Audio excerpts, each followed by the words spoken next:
ओम नमः शिवाय। हर हर महादेव। जय शिव शंभो। दोस्तों, आप सभी का चैनल में बहुत स्वागत है।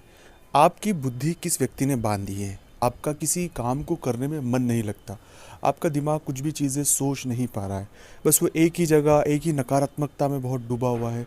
उसे बहुत डर लग रहा है, उसे बहुत भय लग रहा है। मन किसी भी काम को करने में बिल्कुल भी नहीं लग रहा है। हम थोड़ा तो कोशिश कर रहे हैं, एकदम हम शून्य हो चुके हैं। जो चीज़ें बहुत बेहतर लगती थी अब वो ख़राब लगने लगी है। ऐसा लगता है कि किसी चीज़ से हमारा मन उठ गया है, कुछ नकारात्मक कुछ बुरा हमारे दिमाग में चल रहा है। तो बुद्धि अगर किसी व्यक्ति ने बांध दी है, या हमारी बुद्धि जब काम नहीं कर रही है, हम जो निर्णय ले रहे हैं वो निर्णय सही नहीं हो रहे हैं, हम गलत डिसीजनों की ओर जा रहे हैं, हम गलत तरीकों की तरफ जा रहे हैं, हमारा जीवन पूरी तरह से गलत ट्रैक पे जा चुका है, तब ये मन में प्रश्न उठता है कि कहीं किसी व्यक्ति ने हमारी बुद्धि बांध तो नहीं दी है। अगर किसी ने आपकी बुद्धि बांध दी है तो उसे समझने की आवश्यकता है। उसके लिए क्या संकेत है, इस वीडियो में हम वो तो बात करेंगे इसी।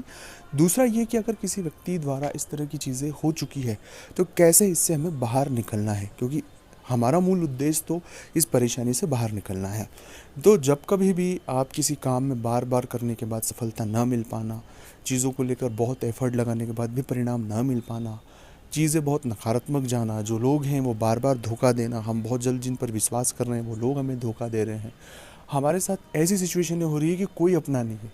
बुद्धि न तो विवेक से कोई डिसीजन ले पा रही, ना कुछ समझ पा रही। सब चीज़ें देखने के बावजूद भी हम सही नहीं देख पा रहे। जब कभी भी ऐसी परिस्थिति किसी भी जातक के जीवन में होती है, तब बहुत हद तक जो चीज़ें मैं आपके साथ साझा कर रहा हूँ उन्हें समझने की आवश्यकता है। इस तरह की परिस्थिति में बहुत सारे ग्रहों का हाथ होता है, हम किसी भी एक ग्रह को इंडिकेट नहीं कर सकते। खासकर मन की स्थिति के लिए चंद्र वो घटता बढ़ता है। अगर आपकी कुंडली में चंद्र बहुत ही ज़्यादा डाउन में है तो उस वजह से ये मन की स्थिति बार बार होती है। कई बार शनि राहु और शुक्र की जो नकारात्मक युति अगर हो जाती है तो उस वजह से भी इस तरह की जो परिणाम हमारे जीवन में दिखाई देते हैं। खैर, ये आप अपनी निजी कुंडली की बात है, आपकी व्यक्तिगत कुंडली की बात है। पर अगर ऐसी परिस्थितियाँ आपके साथ हैं और आप इससे बाहर निकलना चाहते हैं तो कुछ तरीके आपके साथ साझा मैं कर रहा हूँ, उन्हें बहुत बारीकी से आप समझ लें। आपसे एक निवेदन है कि अभी तक आपने चैनल को सब्सक्राइब नहीं किया तो प्लीज़ आप सब्सक्राइब करें। कमेंट्स में भोलेनाथ का नाम लिखें। अगर आप चाहते हैं अपनी कुंडली का विश्लेषण हमसे करवाना, मतलब इस तरह की स्थिति अगर आपके साथ है तो आप एक बार हमसे कंसल्ट भी कर सकते हो। उसका फीस और शुल्क लागू है दोस्तों।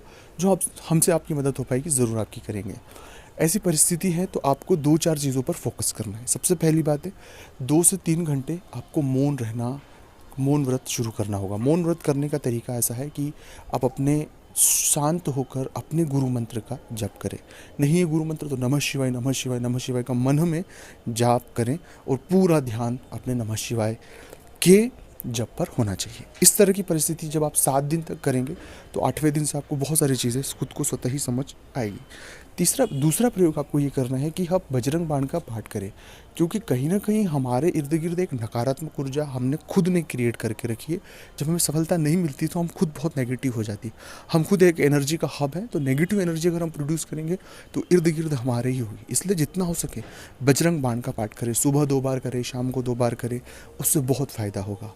और तीसरा और सबसे महत्वपूर्ण है कि जितने हो सके पेड़ लगाने की कोशिश करें। आप प्रण ले लें कि मैं 5 पेड़ लगाऊंगा, 10 पेड़ लगाऊंगा, 100 पेड़ लगाऊंगा। तो आप जितने पेड़ लगाने का प्रण करेंगे और उन्हें लगाने की कोशिश करेंगे, उससे भी आपको बहुत इम्पैक्ट मिलेगा।